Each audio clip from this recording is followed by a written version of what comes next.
one of the reasons I love to do that is because we're all pretty much walking around perpetually stressed and, confused and overwhelmed, and like we're drinking water out of a fire hose. And so anything I can do to simplify or make a concept feel more accessible or bring down the noise, I'm all in to help optimize the human experience. Hello, and welcome to the Connectedness Podcast. Just as you might have guessed, I talk about connection and connectedness on this podcast, our connection with everything in the world around us. Whether you see it or not, we're all connected, and it doesn't matter if it's our dog, our cat, our God, our body, and I'll also talk about some more abstract connections like our career or our land, our community, our emotions, your body. Life is all about connection, so the sooner we recognize that, the sooner we can have an easier, more meaningful life. I will talk about these connections through different lenses, things like synchronicities and coincidences, or just everyday little bits of magic and miracles that we usually dismiss. It's really important that we pay attention to all of this so we can live an easier, more meaningful life. So welcome to the show. I'm your host, Karen Cleveland.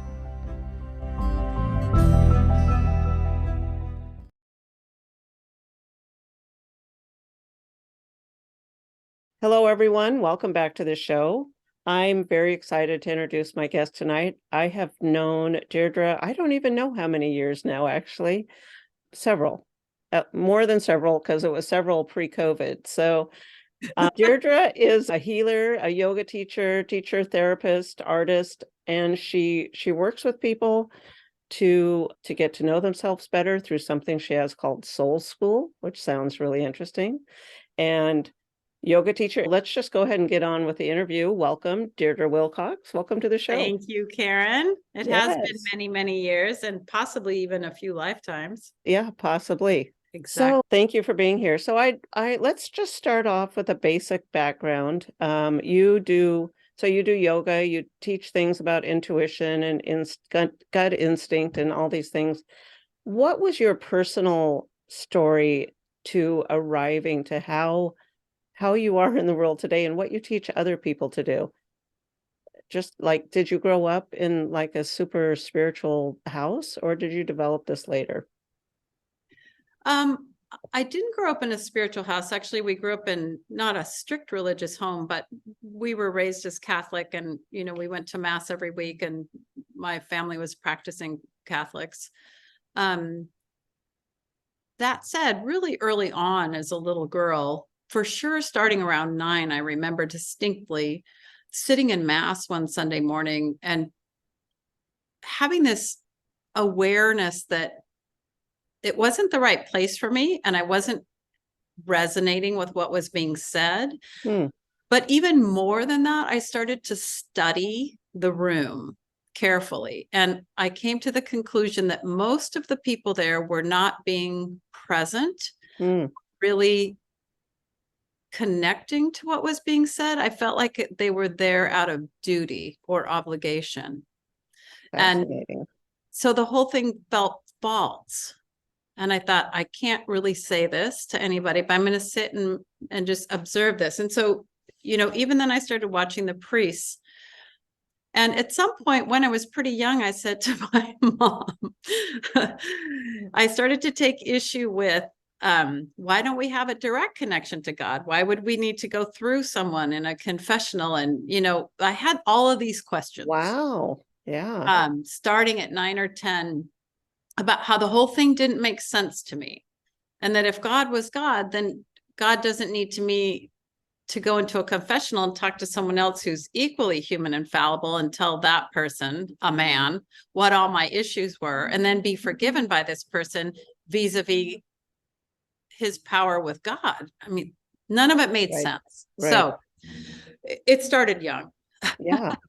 I mean, 9 years old, that's really young. I was also sitting in the church, the Catholic Church, at 9 years old, and I had none of those thoughts. I didn't know why I was there, but I definitely had none of those thoughts. I guess I was late to the show. So, okay, so at 9, so then when did you start becoming active? Like, so you're a yoga teacher. How did that unfold for you? Before being a yoga teacher, I actually long felt a calling toward the healing arts. And originally my plan was to go to med school, and then I changed my plan. I still wanted to do something that would be helping people to feel better or somehow improve their lives or their experience in their lives. And when I went to college for pre-med, it didn't feel resonant. So I switched to a psychology, sociology track. And that was super resonant and I loved it. And so I got my degree in that.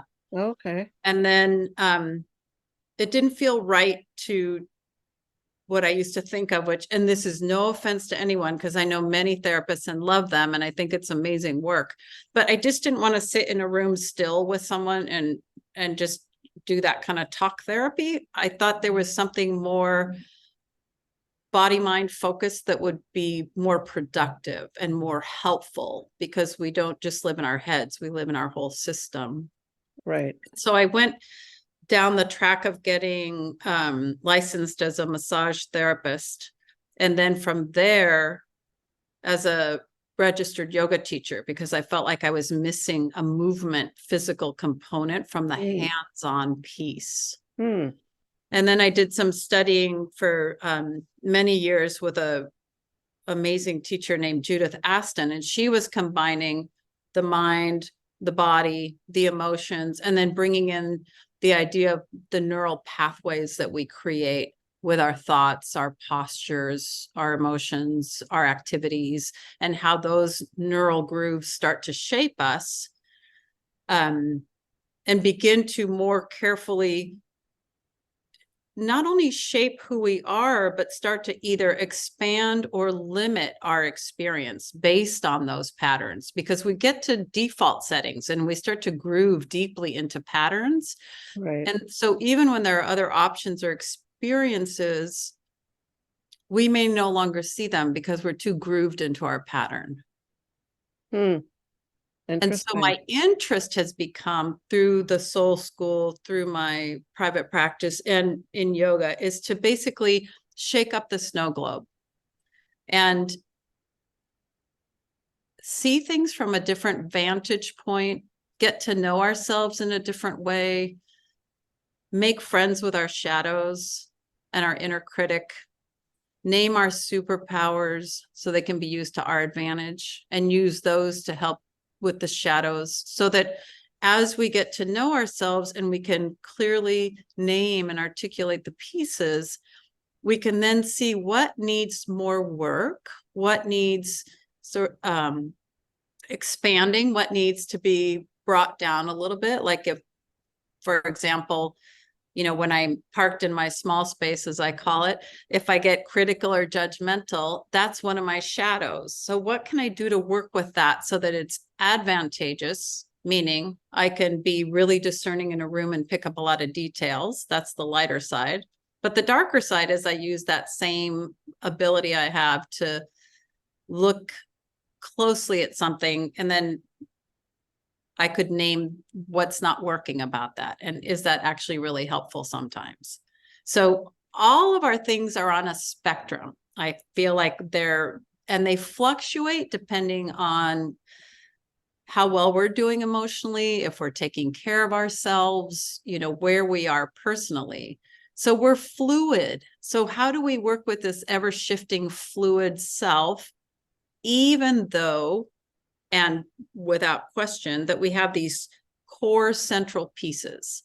So what the core central pieces, to me, identifying that, who are we as a soul having a human experience, and how can we optimize that experience so that we're living in a more soul aligned way? And that is my passion. And so I do it in whatever modality I'm working in, or if it's the yoga classroom and doing things that aren't always predictable, or encouraging people when they might be going out of their comfort zone. And I will use a lot of teasing or a lot of humor. And I say, you might not be comfortable, but it's called a practice. And this is the wonderful place to explore to test your nervous system a little bit, to see, do this slightly differently than you're used to doing it, or inhabit the pose or the movement without a preconceived notion of what you can or can't do, so that you're not already setting up a limit or a failure before you even start. So the soul school is that on steroids, basically. Really? Wow. Well, it sounds like that would be a very long, involved process, finding the soul's alignment. Yeah. It is. It's a lifelong practice. Yeah. Well, yes. But actually, it's not as involved as you might think. Meaning that, yes, there are a lot of pieces to look at and to sort out, first name and then begin to integrate. But we have a lot more wisdom and clarity than we think we do. Yeah. And that's where, for me, the intuition comes in. I think if we can use that internal sense with more confidence and with greater application, then we can cut through a lot of stuff and get to really being who we are, with more acceptance and more compassion and fewer apologies. Yeah, that sounds fantastic. So you brought in the intuition. How does that unfold for a person if they don't know what it is, they don't know how to use it? So how would you define it, or what would you say it is, and how a person can use that for themselves? I think one of the places somebody can start is honing that sense that we all do in little, how can I say this? Kind of in a mundane way. Like, for example, every day, most people get up and choose to wear whatever clothes they're going to choose to wear. But some days they go for the black because they feel that that's the right color. And if you say, why don't you wear the red sweater today? Nah, that doesn't feel right. You already are doing it. Why doesn't it feel right? It just doesn't. And then you put on the black sweater that you wanted to wear, and you're like, yes, this is the sweater for me today. Or the experience we've all had, like if you borrow someone's coat or someone's sweatshirt and you put it on, and you're grateful that you have it for whatever reason you might need it, but it's not yours. It doesn't feel right. You wouldn't keep it. It doesn't have your imprint. It's not your color. You just know it doesn't feel right. And so that feeling of it doesn't feel right is the departure point for what is right. So we already can identify that, right? Somebody will say, I feel like eating pizza tonight. Well, why don't we do Chinese? No, I feel like pizza. Yeah. You just do.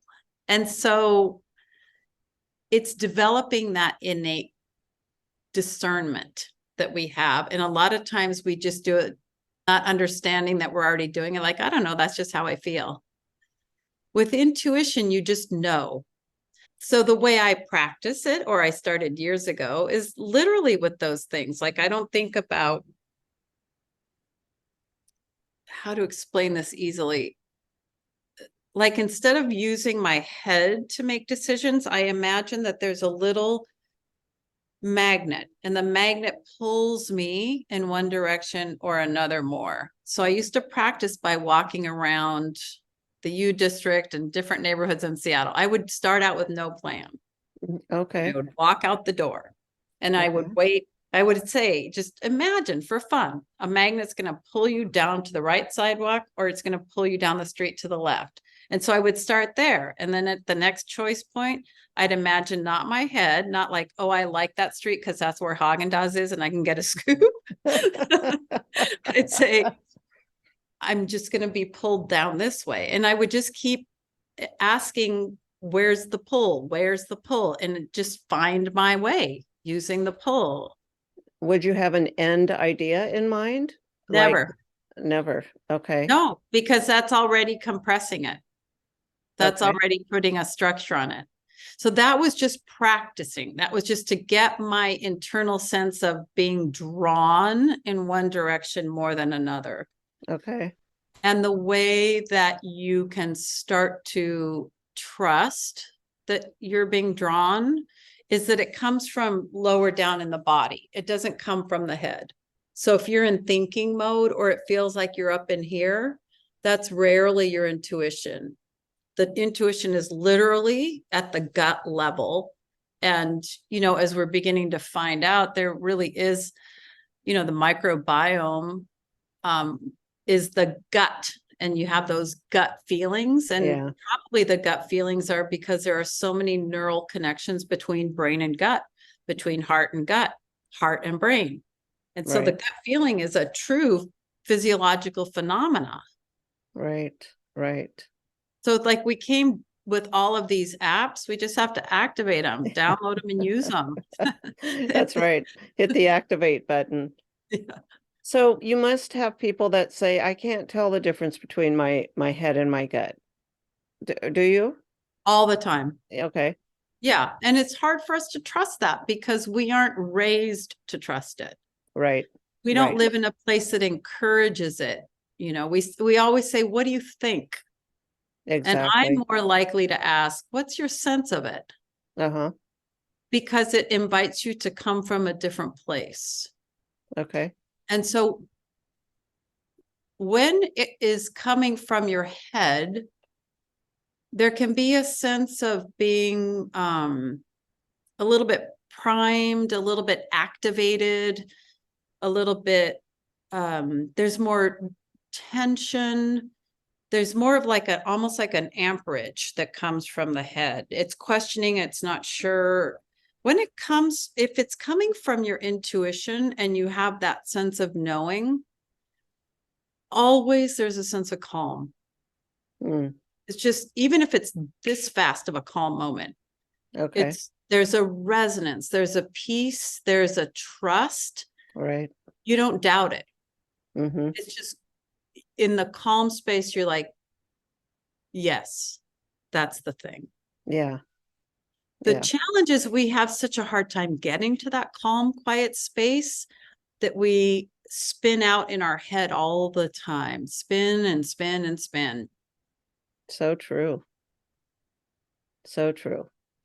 So how would you advise someone that says, I got this job offer across the states, I'd have to move 20 hours away. I don't know if I should pack up and move. I don't know what's best. How would you, and they say they can't trust their intuition. They don't know what their intuition is. Any ideas or tips on how they might be able to get clear with that? One place to start would just be to go ahead and humor the head and get that off the table. So I would ask the head or the busy mind person to write down all the reasons you want to go. Write down all the reasons you don't want to go. Just write both of them down. And then once you do that, look at it for a moment. A lot of them are going to be more secondary or superficial than others. So circle the top one or two on each side. And then consider if, run the line a moment. If you go, there are these wonderful things. And if you don't, there are these losses, but there are also these gains. So there's loss or gain on both. But the gain, is it what you really want? If the job offers you $40,000 more per year, but the loss is that you're going to be lonely, you're going to be away from your grandma who you love so much and doesn't have much time left on earth. You're not going to be able to stay with the horse that you love. Someone will take care of your horse, but you won't have contact with your horse. Those things. Suddenly that 40,000 doesn't seem very important. Right. Or it could seem important, but for a limited time. Okay, I'm going to do it for 2 years. So there's a lot of discernment that happens. And I think the back and forth is our fear of committing to one or the other. So in your mind's eye, play it out, commit. I see myself saying, yes, I'm going to take the job. And for the first moment, you feel elated, like, yeah, I made a decision. Seconds later, there's a cascade of anxiety of all the reasons, like you're freaking out that you said yes. Right. Probably not your job. Yeah. Because if you commit and say yes, and there's some nervousness, but overall there's more excitement than nervousness, then it's probably the right job. So it's the excitement versus the nervousness that even if you're out of your comfort zone, more of you is pretty psyched to try this new thing than not. And if most of you is really anxious and stressed out about it, and you're kind of talking yourself into it, yeah, but those health benefits, yeah, but that 40,000, probably not. Right. So that again, though, you're back to the cerebral, the worrying, and the excitement, the heart, the soul that recognizes this is an amazing opportunity. Let's go for it. Right. What do you like to study? As being in the field that you're in, what interests you kind of on the outside to further your own personal growth? I have been a chronic and obsessed student for so many years that I've come to a place currently where I really don't want too much input. And I think it might be a pausing place. But I really have done over the top studying and retreats and classes and et cetera, et cetera, et cetera, et cetera, because I'm curious and I love to learn. Right. So currently what I'm doing is just being with all that I have learned, and the practice is to be able to speak about it, to work with people, to not keep so much of it inside, because I feel like for years and years, I just did it for my own enjoyment, but never broadly shared it or talked about it. So the practice is the application of all that I've learned. That's my current teaching, is learning to do that, even at, the learning curve of feeling uncomfortable or, thinking people are going to think, God, she sounds like a wackadoo. I know for me, it goes in cycles. Yeah. I learn a lot, and then it's just like, need some time to integrate and to think about it and, which way am I going to go from here? And actually, I have to ask this question. Have you ever done the Clifton Strengths I don't know, it's not a personality strengths test? No? Because it sounds like you might be like me. One of my top 5 strengths is learner. And what it means is that I like to learn, but then I like to teach people what I learn. So it sounds like you like to learn, but then your application of that learning and maybe helping others with it as well. Yeah, that resonates. That's interesting that you say that. And one of the reasons I love to do that is because we're all pretty much walking around perpetually stressed and, confused and overwhelmed, and like we're drinking water out of a fire hose. And so anything I can do to simplify or make a concept feel more accessible or bring down the noise, I'm all in to help optimize the human experience. But, to your question, I do read a lot. I love to read. And so I will randomly pick something up, or if I feel pulled to go in a bookstore, I will just walk in the bookstore, back to the magnet thing. Then I'll just allow myself to be drawn to an area, and then I'll just wait till a book pops out, and then I'll open it, and inevitably there's something there. So that's a lot more fun way for me to learn now, is just to be guided, or just to let spontaneity and serendipity get me where I need to be. Yeah. I like that, serendipity. So speaking of books, do you think have you written a book? You haven't written a book, have you? I have not written a book. But do you have a book in you? Is there something you want to teach people via a book? I have this guiding principle in my life that when I hear something 3 times, I really start to listen then. And so the reason I started to laugh is because I've heard this just recently. And so I'm beginning to ask, do I have a book? Oh, Because I keep getting asked if there's a book or well, I'm going to write a book. So right. thanks to the environment around me and people like you, there could possibly be a book. Yeah. It sounds like there might be. Maybe there is. You must have picked up something in the field, obviously. And it could be something that I resolutely don't want to look at. And so others have to say it to me. It's just when I come across people that really love to help people, and they're not in it just because they want to force what they know on other people, but they want the other people to thrive, and they want to help them do that, then sometimes the more people you can reach, the better. And it, one-to-one is awesome, and it might be the best, most effective way for some people, but it's not accessible for everyone.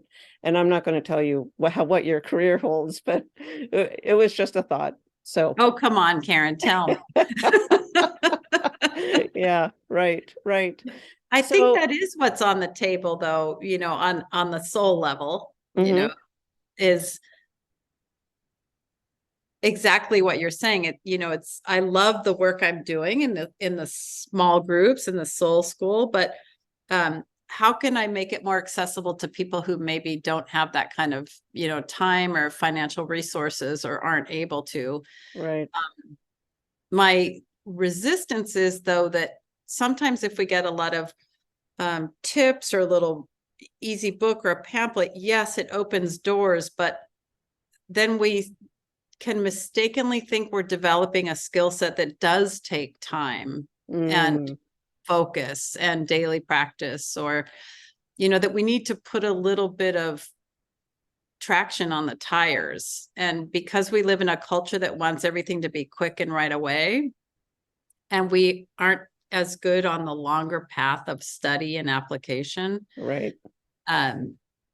That's the thing I need to sort out for myself. Yeah. So how do you separate, how do you balance work and life, or, work and pleasure, work and whatever you do besides work? And it doesn't sound like it's work, like someone going to a 9 to 5 in the office, but there still must be some need for your own creative outlet, downtime kind of thing, right? Absolutely. I am really an introvert. And if I didn't have that time, I wouldn't be able to do the work I do. So when I'm not, working with people in the various capacities in which I do, one of the things I love to do is, as I alluded to, I love to read. I just find reading relaxing, and it transports me to a different place. But I love to do art. I'm an artist, and I do a lot of work with mixed media. And so that is an entirely different part of the brain. I'm not interacting. I'm not talking. I'm really just listening to my own intuition. If I'm looking at a piece, like today, I was working on a tree that I'm working on. And I thought, don't think about where that string and that paper goes. Just start putting it down, and just trust that when you finish putting it all down, it's going to be exactly the way it needs to be. Stop thinking about it. And I'll spend time doing that. And so I belong to a gallery, the Core Gallery in Pioneer Square, and I'll have another show there in July. And so these trees and spirit guides and things will be in that show. And so nice. I stay in connection with that part of me. The art is another way of expressing that, but it's a way that's just for me at home by myself with my animals. I'm crazy for animals. And so my animals are a big source of joy and connection for me. I love to travel. That feeds my soul and gives me entirely different experience of life. Of Yeah. course, we haven't been able to. Right. But, Right. looking forward to traveling, being back in my world. And I like to just spend time with friends in sort of a one-on-one or small group situation so that there can be time to connect more than in a busy social superficial way. Those things ground me, to be with people I love and trust, the art, the animals, sitting quietly and doing absolutely nothing for 30 minutes, but taking in the changing light outside the window. Yeah. Yeah. Nature, trees. I'm insane for trees. So they're a big part of my world and balancing myself. Oh, nice. I like that. I agree.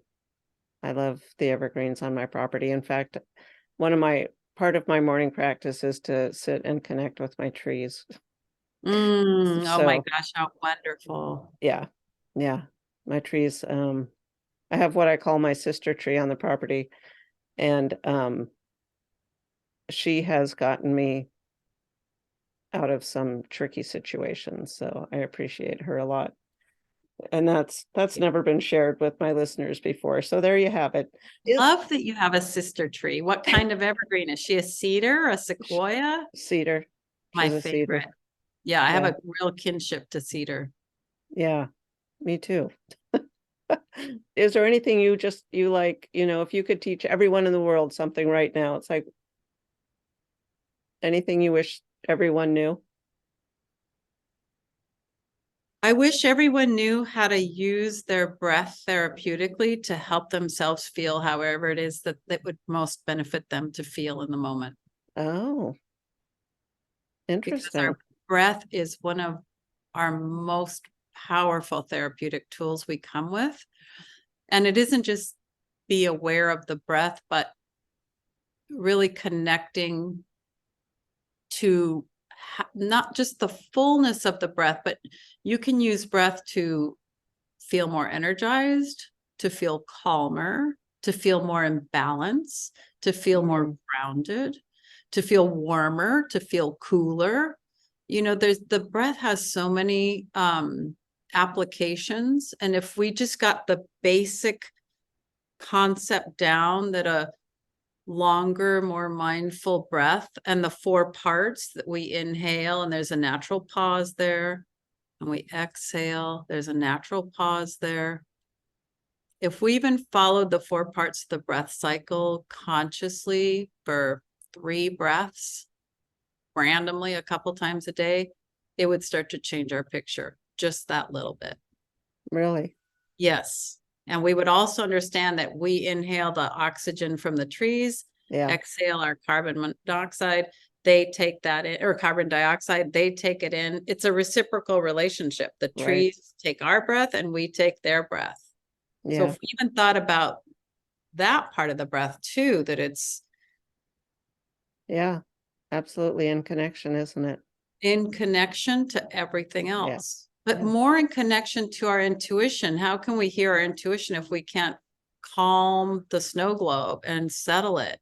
There's shaking it up so you get out of your pattern, but there's also settling it so you can see what's actually there. And the breath is that. It's settling the snow globe so you can see what's actually there.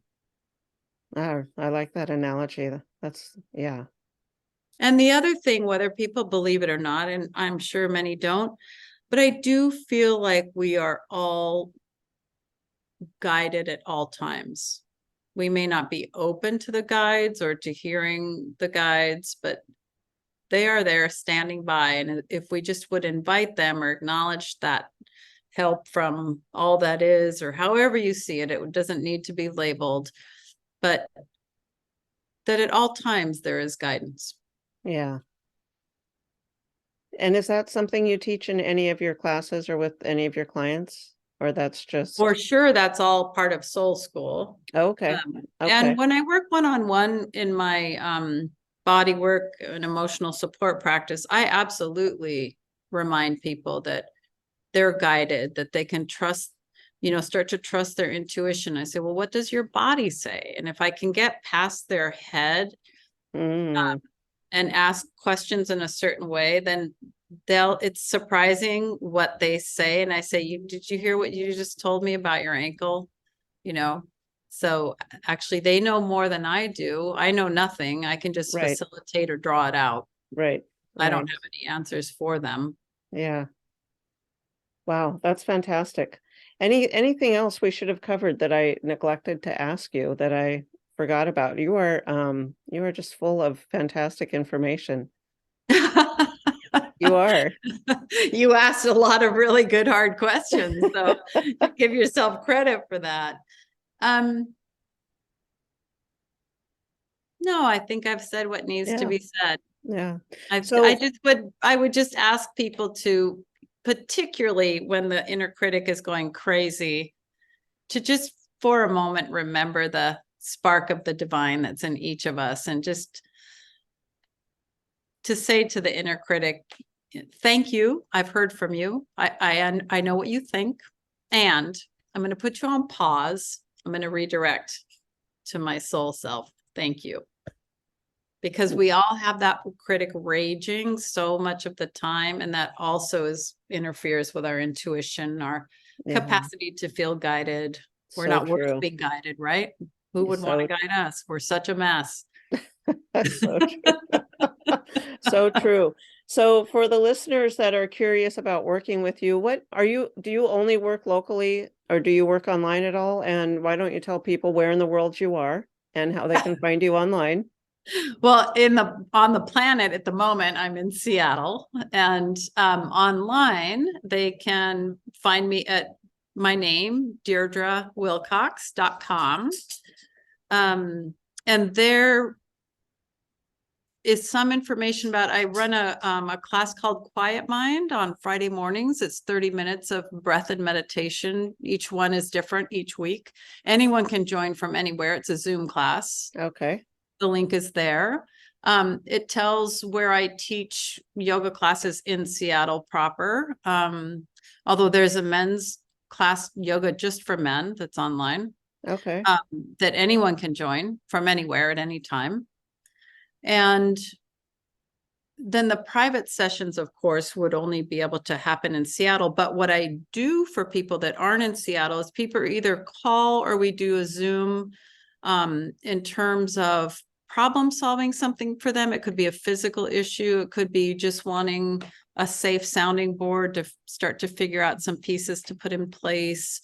I wouldn't call it coaching necessarily, but more a deep listening, and then using my own intuition and what they've said to just reflect back to them what they already have, but may not know they have information wise. So I do more and more of that on the phone or via Zoom. Okay. Yeah. So that's another way to reach me. And then the Soul School is actually not even on my website yet. My website needs to be updated, but I am going to start another group soon. 1 or 2 groups, depending. And we usually meet on Sunday afternoons, 1 time per month. And we commit to doing it for 6 months, and then you can stop and reassess if you want to continue. Nice. All right. Yeah. So to contact me or ask me about any of those things, that information, the email, my phone number, someone can call or text, however anybody wants to reach me in the dream time, maybe. I'll have all the links also on the show notes. So it'll be linked with the show. So thank you for sharing that. And thank you so much for being on the show. I really appreciate it. Very interesting. I appreciate you asking me. Thank you, everyone, for listening. And I look forward to connecting with everyone later. All right. Bye.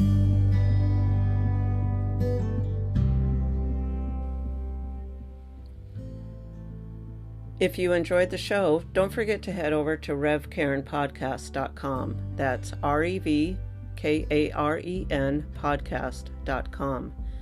There you're going to find the tools for finding more meaning and happiness in your own life. Plus, if you have a story that you want to share with me, either on or off the air, be sure to look for that form. Make sure you follow me so you get notified when new episodes drop. And also, I'd love to connect with you in my Facebook group, Connectedness with Rev Karen. So head over to revkarenpodcast.com. I hope to see you there.